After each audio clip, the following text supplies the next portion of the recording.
Okay everyone, I'm back here with a quick update video. It's been a little while since I've done a video. If some of you remember from my old videos, you'll know this is where my old layout used to be. I've since torn it down and now I'm in the process of building a new one. So to start off, one of the first things I corrected that I always had issues with the old one was how dark it was in here. So you can see I added some lights up in the ceiling.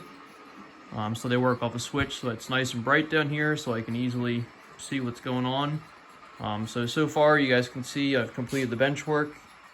It's all 2x4 construction, which is overkill, but it was cheap. In the process of laying all the track right now. The layout's about the same footprint as the old one, just a duck under in the middle, so I can utilize the space a little bit better. But it's about 10 feet on that back wall, and then it's 13 feet here on the left. So it's about 10 by 13. The bench work width is about 16 inches all the way around, and then it's 24 inches deep here in the back where the yard and 2 levels are. So we'll go ahead and start right here. You can see there's 2 tracks here, splits into 2 with a curved turnout here. I'm using all Pico turnouts, Code 100 and Atlas Flex Track. But this is going to be a 2-track line here. I'm planning on having a arch bridge built here with the river going underneath. This line here in the front is going to be the passenger line. So I'm going to put a passenger platform, a small depot somewhere in here. It's going to be up a little bit. Then I'm going to have retaining walls and a parking lot a little bit below it. You can see this track here is 3rd track that splits off where I have my B&O train parked. This is going to simulate, you can see the track just dead ends back here. This is actually going to simulate an interchange track with a different railroad. This will give me the opportunity, since most of my stuff is Pennsylvania, this will give me the opportunity to pull my B&O train out and run it. So continuing on this way, you can see the 2 tracks join back into 1. And let me duck underneath and show you the rest. So from this track here, it's going to go back into a single main line.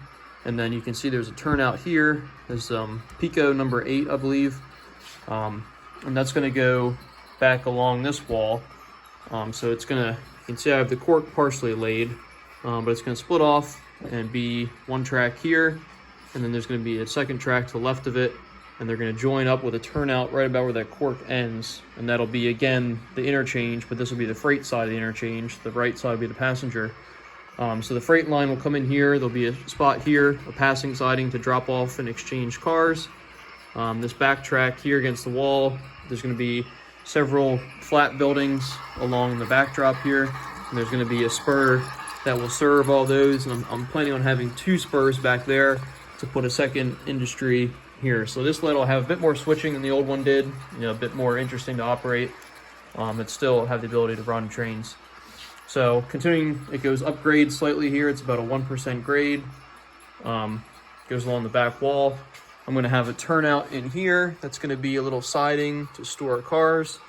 This scenery along this wall is going to be all mountainous. It's going to be like a rock face with trees going up and mountain scenery along this back wall. And then right about somewhere in here, it's going to enter a tunnel. And that's going to be a big tunnel area along this back curve. And it'll pop out somewhere around here. You can see I have the fascia already kind of cut to match. And then that takes us back down to where we started. It comes back down grade here where we started. And then off of this freight line on the inner track, this lead here takes you to the yard lead. So this will be the yard lead coming around this curve here. And then it splits into 2 tracks here.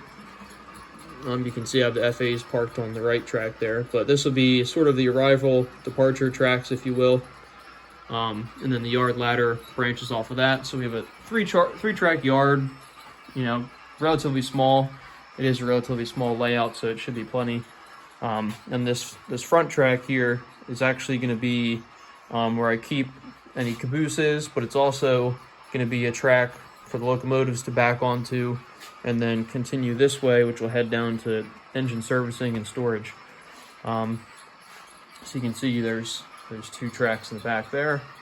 And then the yard you can just run all the way through, goes back up grade, and then rejoins with the main line right there. So, you know, just a small little layout, but more fun than the old one, more operations, and a little bit nicer scenery, hopefully more opportunity for scenery. I've incorporated different elevations to kind of make it more interesting. So the yard is about 2 inches below the main line in the back, so that'll give me the opportunity to do some nice scenery to divide the two. So I still have a lot of work to do. You can see I have all my, not all of them, but most of my feeders run with the bus wire running all the way around. My system is on a little shelf down there. I'm going to have some UP5 panels around the layout so I can connect and operate. I still got to put all the fascia up, and then once I get all the track work done, I'll paint all the track, and then it's time for scenery. So this has been my project. I'll work on it in the evenings after I get off work. So this is where I'm at so far. Mostly Pennsylvania road equipment. You can see Erie built, K4, the nice train there. Train Master, my two Alco FAs, my M1, and then my 280 H8, I believe it is. So that's mainly the equipment I'll be running. Maybe pick up a few more rolling stock items, since I'll have the need for it to serve the different industries. But for the most part, that's kind of my plan moving forward. So this is just a quick update since I've been going a little while, just showing you guys what's new with the layout. So I'll end with a shot here of the train passing. That'll be the end of this video.